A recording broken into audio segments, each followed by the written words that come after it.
Welcome to Food Friends, a podcast inspiring home cooks to try new dishes in the kitchen by sharing trusted recipes, tips, and friendship. Hi, I'm Sonia. And I'm Carrie. We met in Los Angeles over 15 years ago as personal chefs and haven't stopped talking about food since. We're so glad you're here. Thanks for being our food friend. If you enjoyed our podcast, please subscribe, leave us a review, and share this episode with friends. We love hearing from you, so follow us on Instagram or drop us a line at foodfriendspodcast.com. Yes, we'd love to hear from you and your food friends. Happy cooking and eating.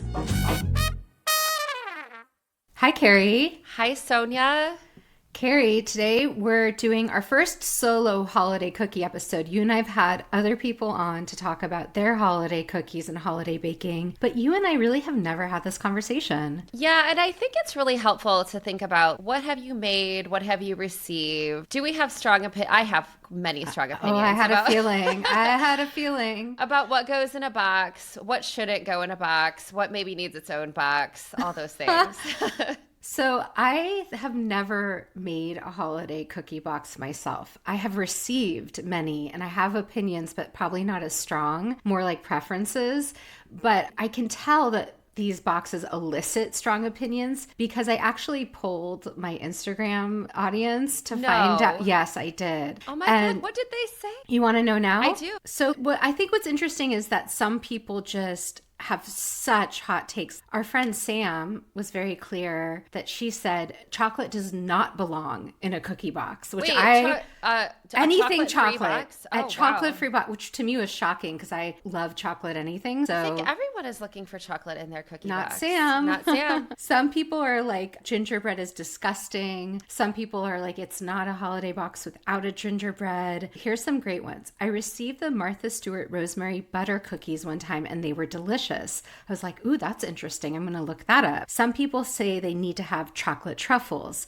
Rugelach was on the list, which was my personal favorite. Some people say chocolate peppermint anything, which I feel like you're going to have an opinion on. Oh, yes. Gingerbread, spritz, cookies. People love peanut butter thumbprints with the Hershey Kiss, which is definitely on my list. Chocolate crinkle cookies. One person said never a sugar cookie. I was like, again, sugar cookie. That's another hot take. Another hot take. And let's really hot take. Because I feel like most people put a sugar cookie in a holiday box. I feel like this topic, I feel like all topics, which is why not just embrace what you love? You're not going to make everyone happy.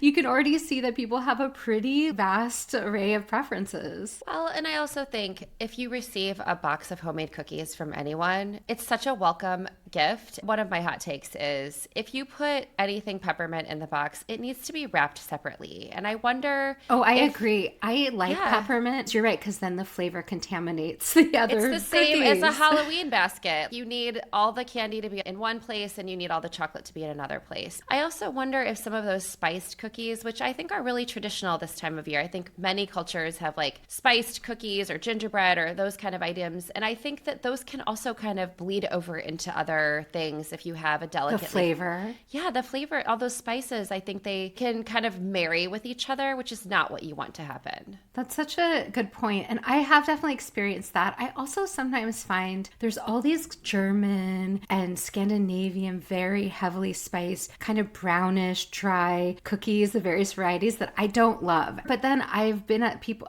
like we go every Christmas time to our friend's house and they always get this box of old-fashioned cookies and they love them. And I'm like, you know what? So much of this is just nostalgia and taste memory. Yeah, and traditions that people have. My grandmother used to make what she called Danish brown cookies, and they were made with tons of molasses, lots of spices. They were hard as a rock.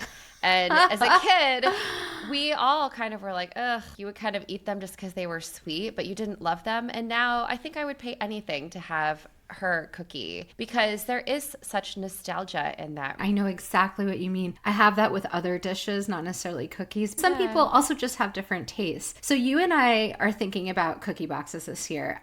Carrie, are you tempted to make one? No, I'm not going to make a cookie box. I love to be the receiver of a cookie box, and I can confirm that I will be receiving at least one cookie box from Maylin. We are such good friends that I now kind of pitch her ideas because she does different cookies every year, and she tests them all too. So I'm like, hi, we're happy to test and weigh in on what's going to go in the box, and also here's a couple of suggestions. Well, I have to say that's why we have these conversations, because you're actually a great curator of recipes. So I think even though you're not making your own box, you've made a lot of cookies in your life, you've received a lot of cookies in your life, and you have excellent taste. Thank you. Well, it's the truth.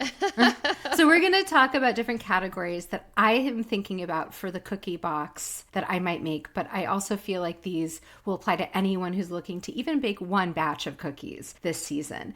I think we have to start with this nostalgic category. Yeah, it just elicits memories, and also just this time of year. People are kind of repeating rituals. They want to see the things that they've seen in the past during the holidays. I do think this is maybe polarizing, but it was a couple people responded in my poll that they agree. I really love a peanut butter blossom cookie, which is that peanut butter cookie with a Hershey Kiss in the center. It's rolled in sugar, right? Rolled in sugar. Yes. When we got holiday cookie boxes as a kid, we often got them from our neighbors, and there was always this on the tray, and it was always my favorite because it felt like you got a prize in the center of your cookie. But I know that peanut butter inside a cookie box might be controversial. We would also receive these cookies in our cookie boxes when I was growing up, and this is something I definitely look forward to. But I noticed on someone's list, they were like, undoubtedly never include a peanut butter blossom cookie in your cookie box.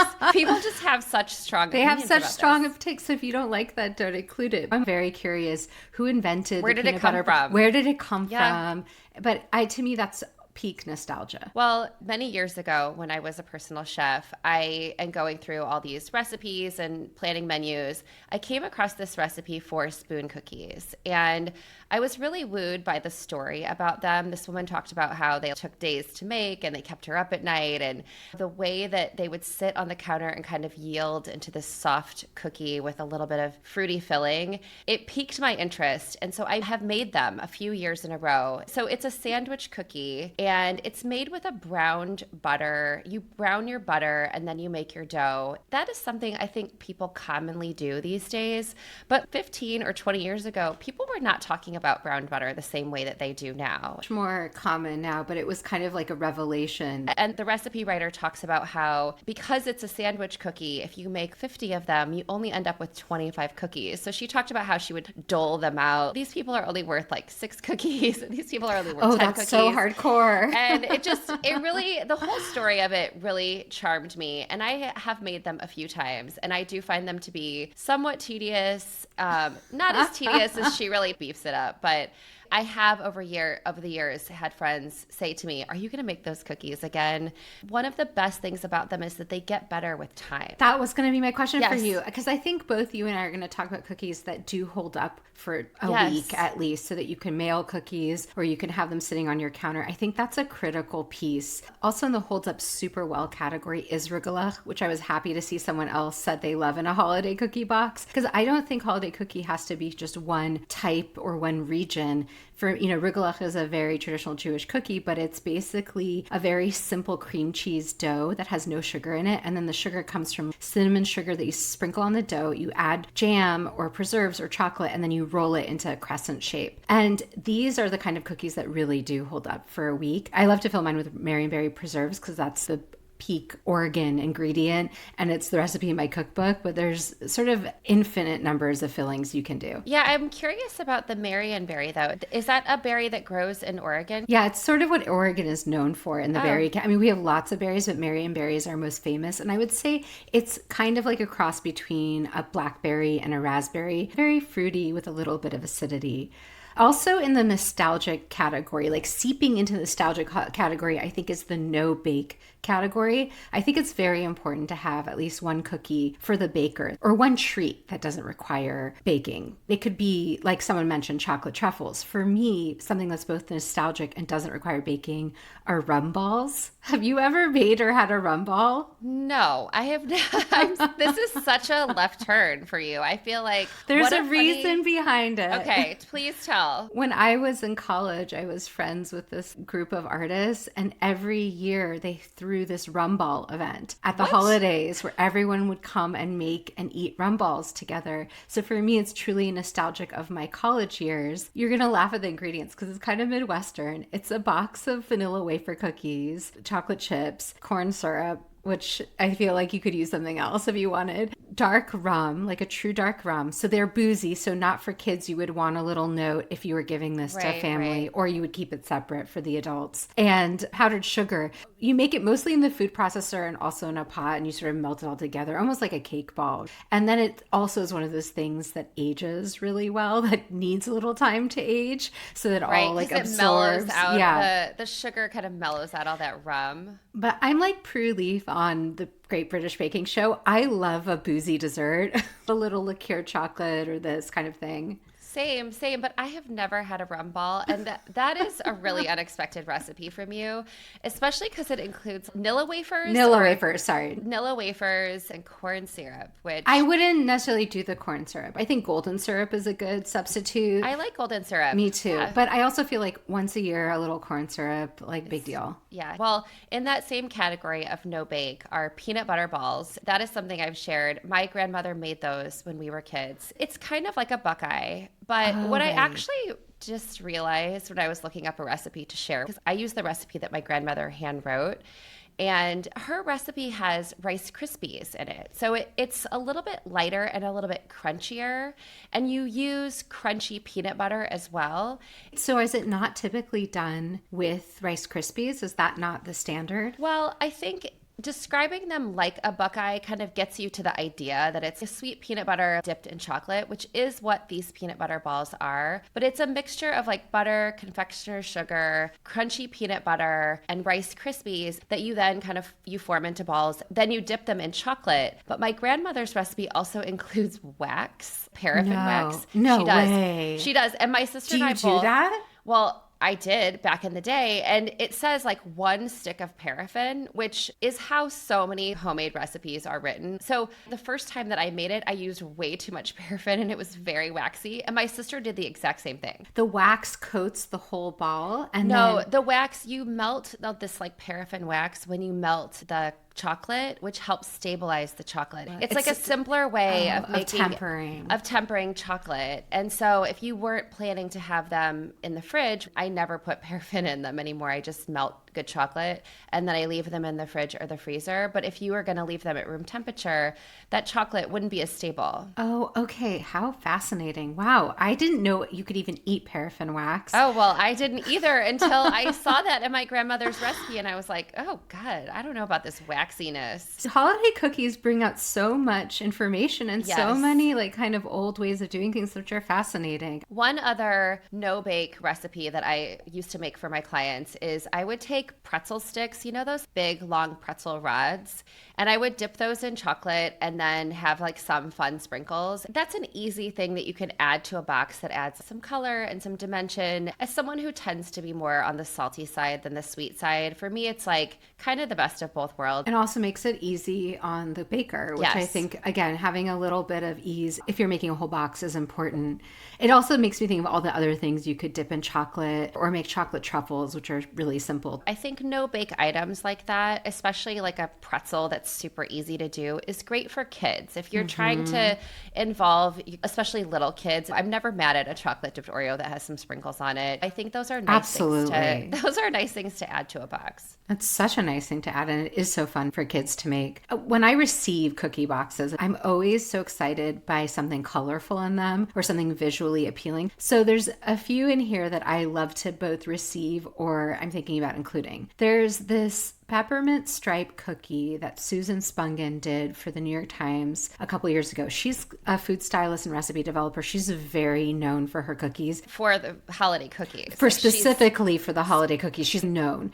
And so and these are beautiful. She always has the most stunningly beautiful cookies. I think she's really thinking about the visuals. So these are kind of basic sugary vanilla cookies that then you add sort of a peppermint glaze, but you paint on food coloring red stripes in kind of abstract art ways. You can make just like interesting shit. And you know, the painter in me loves a little crafty art project. I mean, Sonia, I would literally never do this. I cannot make a fancy cookie to save my life. And I'm happy to receive someone's vision of a fancy cookie. And I love that you're like, the painter in me wants to make these cookies. Like, please, I'm happy to receive them. Wait, but I do have to say, to be fair, I am not a good cake decorator. I'm not good with precision decorating. What I like about this cookie is it's very loose. So again, abstract decoration. I like cookies that feel fancy, but don't have to be too perfect. I understand why you would never make this, but I think this might still be friendly to people who like to decorate but don't want to get too perfect about it. I think I have one for you that's colorful and fun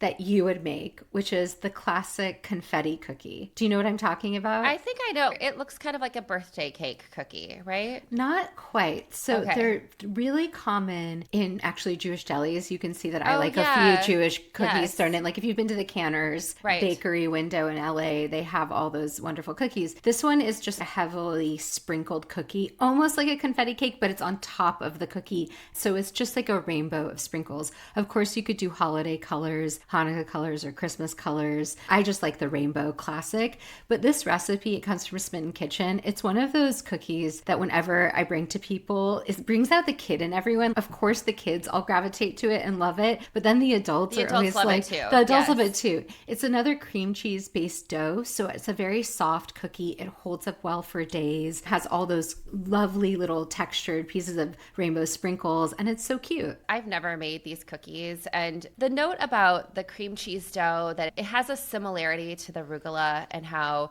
that can sit for a few days. It's nice to be able to give people a box of cookies that they can spend a couple of days getting through and also look really beautiful. I love the idea that you can use any color sprinkles that you want. Yeah, and I think in the colorful cookie category, you have to include a sugar cookie that you frost or glaze. I typically do an icing, like a simple powdered sugar and water or milk icing, and then I cover sprinkles on it or make some kind of decoration that's simple. I'm not a decorator, like I told you, but I started actually making these cookies every year because my neighbor, he started asking me for them. I have this relationship where he loves my baking, and so he'll make special requests. And so years ago, he started asking, would it be okay if you made us some sugar cookies for Christmas? Now I have this tradition of making these sugar Christmas cookies, and I have like the cutouts and everything in the shape of snowmen and trees. And it's become this tradition, and I do really like the best sugar cookie recipe from Susan Spungen as well. And I also like Alison Roman's sugar cookie recipe, if you're looking for just a solid one. I have to say, I will never make a sugar cookie in my cookie box either. I just find them to be so tedious, and it's just not something I personally gravitate to. But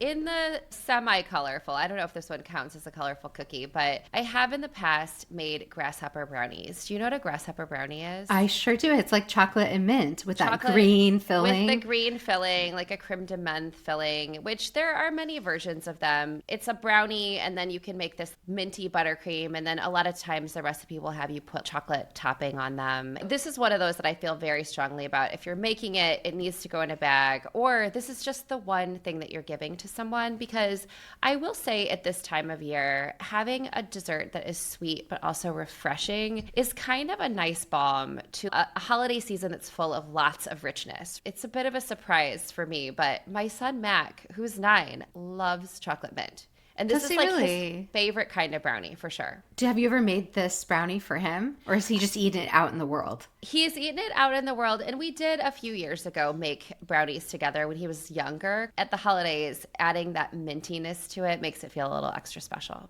And a brownie is forgiving to make, and a brownie holds up well. So Yes. it is a Good good, point. and I love that you could just bring this on its own as a treat. I do think the idea of refreshing and something bright, especially if you're adding a lot of chocolatey things or a lot of gingery things, I think a fruity thing is nice. Shannon Sarno was on our very first holiday cookie episode. She makes a box every year, and she says that she is not allowed to make her cookie box without including cranberry streusel bars, which is just a perfect recipe and also adds acidity and brightness. It was one of those perfect recommendations that you need from a food friend. I'm planning to make it, but I'm also thinking about swapping the cranberries for sour cherries because I still have some in my freezer, and I made a sour cherry bar last holiday season and it was such a hit. So I'm kind of thinking I might go in that direction. I haven't decided yet. Well, Sonia, I'm really glad you brought up this recipe because after we had that conversation with her, I was inspired to bake that year. And this was the one recipe that I did make. I love the refreshing tartness of the cranberry and also the color of it. It's so festive for the holiday season. It's a bar, so it holds up really well. And the recipe as made has a little bit of amaretto in it, which I like that booziness. Thanksgiving has just happened. Cranberries are in season. You can use up the bag of cranberries that you have in your fridge or that you've got in your freezer. But I love your tip about using sour cherries. My sour cherries are long gone. We use them in smoothies. And now I'm getting anxiety, but I got to get through my saved fruit before next year. So you Yes. really have to use it up. I love that. I sort of have two more fruity cookies that I really like, both of which are made by my friend Maylin. One is this chewy almond raspberry sandwich cookie, and these are stunning because they have sliced almonds in them. It's a sandwich cookie. It almost looks like a porcupine because it has all these beautiful nuts in the outside. And then she fills them with raspberry jam, which is sweet and tart. I think it has a lot of egg white in it. There's something that's really chewy about it. It's also one of the ones that you can put in a box and it lasts for a few days. But I will say, when these come in our box, I eat them immediately. That sounds really up my alley. Almost like a macaron, but without having to do all that macaron work. Yes, it's a similar idea. And I think in that same vein, she's made a couple of these crinkle cookies that are also kind of egg white heavy. A couple years ago, she made one with orange blossom water, which Wow. to me is a little bit of a strong flavor. If you go just a tiny bit overboard with that, it can really taste almost like perfume. Yes. And they were so floral and so perfect. I found myself opening up that box and eating them, especially in the afternoon with a cup of tea. I think it was last year. She made a version that had cherries in the center. It was like a little bit of an almond cookie with a cherry in the middle of it. I love a crinkle cookie. They're high on my holiday cookie list. I love that you share these two. Also, Maylin, because she makes cookie boxes every year, I'm going to defer to her expertise every time.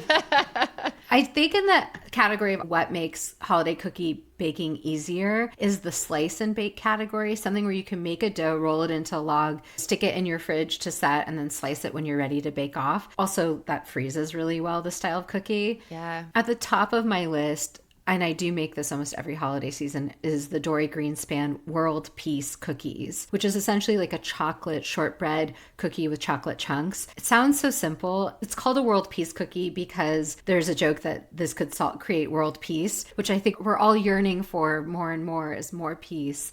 And so I love the name, but I love the flavor just as much. And it's one of those, again, like big hits with anyone I've ever given it to. And is it more of like you kind of stir everything together? And is it a double bake too? Is it kind of the same idea as a biscotti? Oh, no. This is just a slice and bake. You make a dough. It's pretty standard cookie dough. You roll it into a log. You stick it in your fridge to cool. And then you slice it up when you're ready to bake. And I think she's improved her recipe, and I'll include the updated, new and improved version. Oh, wow, I love that. Also, Dorie Greenspan's cookie book, if you're really looking for more holiday cookie inspiration, I love that book. I think it's one of the best cookie cookbooks out there. Oh, that's a really good tip. To be able to go to a book and really Yes. curate your box from there. And trust the recipes. She's such a great recipe developer. The other slice and bake cookie that I'm eyeing, I have never made this one, but it's in the same family, so it feels really easy, but has a totally different look, which is a pistachio crusted icebox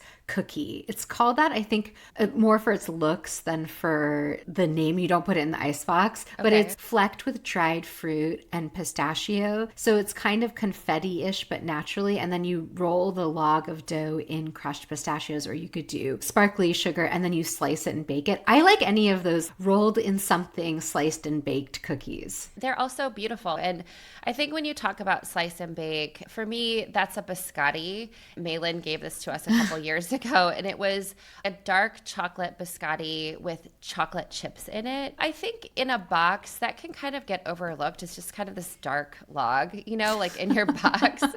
But I kind of ate them all before my family could eat them. Because, do you love biscotti? Well, I don't know that I'm a big biscotti person. I'm not a big biscotti. I always find them so hard, but do you dunk them into your coffee? I dunked them in my coffee, and I'm a black coffee drinker. Yeah, same. And I don't like sugar in my coffee, but I found this to be such a nice holiday treat that I would stand in my kitchen and drink my black coffee, and I would dunk these cookies in it in the morning. They're not too sweet, and there's this really nice cocoa flavor. And so this is another one that, Malin, if you're listening, please, you could put these in the box again this year. I think it's a good point that biscotti doesn't tend to be too sweet, and it is something that goes so well with coffee and tea. It's such a great entertaining cookie, so I think it's important to include in the list. The next category, we've mentioned some things that are chocolatey. I decided to look up what are Martha Stewart's actual favorite Christmas holiday cookies. I was like, I'd like to know what this woman has to say. What a great question. I want to know. So in her list of her top favorite ever were chewy chocolate gingerbread cookies. That appeals to me. Like, I am not a pure gingerbread cookie lover, but the idea of a kind of molassesy, chocolatey, I love chewy cookies. Yeah. And with Martha's approval, I'm leaning towards this one. Well, one of the recipes that I actually made for clients many years ago was this flourless chocolate walnut cookie. And in some ways, it doesn't really make sense how it comes together. You mix it all together, and then you just plop it on your baking sheet and bake it slowly. They take about 15 minutes or 20 minutes to bake, but it's really just chocolate and walnuts and a little bit of egg to keep it together, and they're so delicious. I also think having a gluten-free cookie is so nice, and you could pack those up separately too and mark them as gluten-free if you knew someone might need that. Or right. I just think that's so thoughtful to include. I also think it's fun to have something kind of different and unexpected. For this category, I also sought some advice. So I have to bring up one person. His name is Ethan Chesson. He's kind of like Malin. He does a holiday cookie box every year. He's someone I forage fruit with. I've known him since college. I could talk on and on about Ethan as a food friend, but Ethan shared his holiday cookie spreadsheet with me, Carrie. What? Oh my God. This is, by the way, he and Malin should be friends because she for sure has a spreadsheet of all the cookies she's made. Exactly. This man has documented every single cookie he's ever made, and he has very fascinating taste. And I was looking through all of them, and one jumped out at me, and I asked him about it, and he said it's actually one of the favorites he's ever made. It's not going to sound intuitive, but it's incredible. It's chocolate chip cookies with black sesame and seaweed. Oh, interesting. Okay. That's so interesting. Okay, so the seaweed in particular is interesting to me because that saltiness in a cookie really helps balance out a lot of that sweetness, which I am pulled towards. Yeah, they describe it as an earthy cookie, and the chef who created this recipe is Zoe Kanan, I think is how you say her name. She's the pastry chef at the Simon and the Whale. She's gotten a lot of attention as an incredible pastry chef. So I do trust this idea, and I think she's clearly thinking out of the box, and I think it could be a fun one to try. Well, another one in that sort of crazy category is a recipe I actually pitched to Malin for the box this year because she's doing a nostalgia box. Adam Roberts had posted this Maida Hatter's Key Largo cookies, and they caught my eye for the name. I was like, oh, Key Largo cookies. It makes me think of that song. They talk about going to Key Largo, Montego. And it made me think about coconut and pineapple, and I thought, oh, what's in this tropical cookie? There's literally nothing tropical in this cookie, which he talks about as it relates to the book that he wrote earlier this year, Food Person. It made me laugh that there were no tropical elements in the recipe. And as a Midwesterner, there are so many recipes that have names that have nothing to do with what's in them.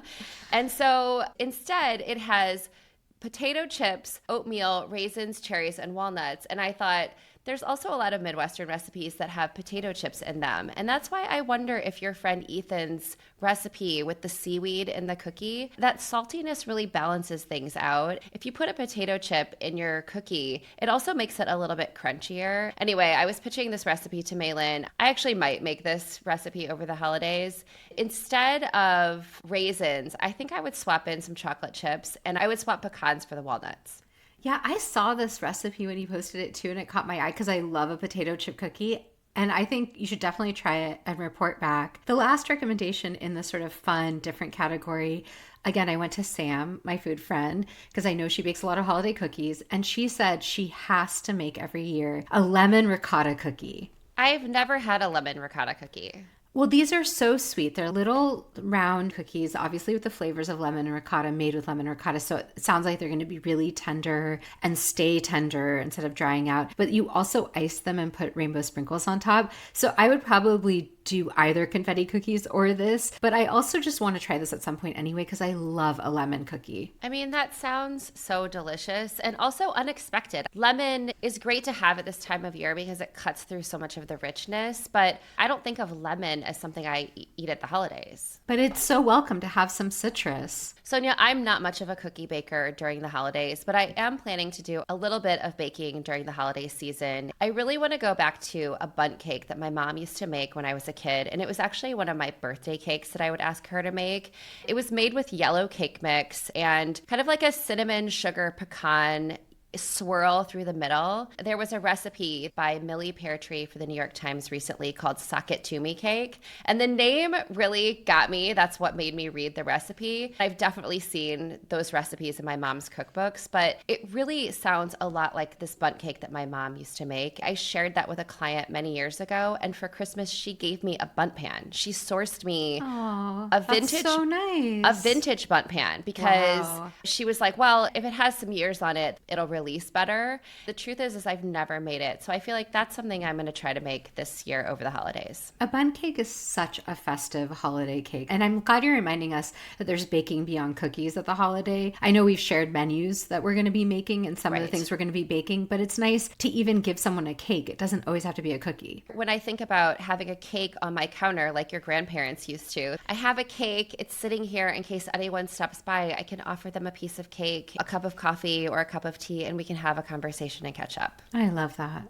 So, Carrie, this is getting me really inspired to truly bake more cookies this season, and I can't wait to see what Malin gives you. Oh, I can't wait to report back. I'm sure there will be at least one best bite in that list. Well, until next time. Bye. Bye. Thanks for being our food friend. If you enjoyed our podcast, please subscribe, leave us a review, and share this episode with friends.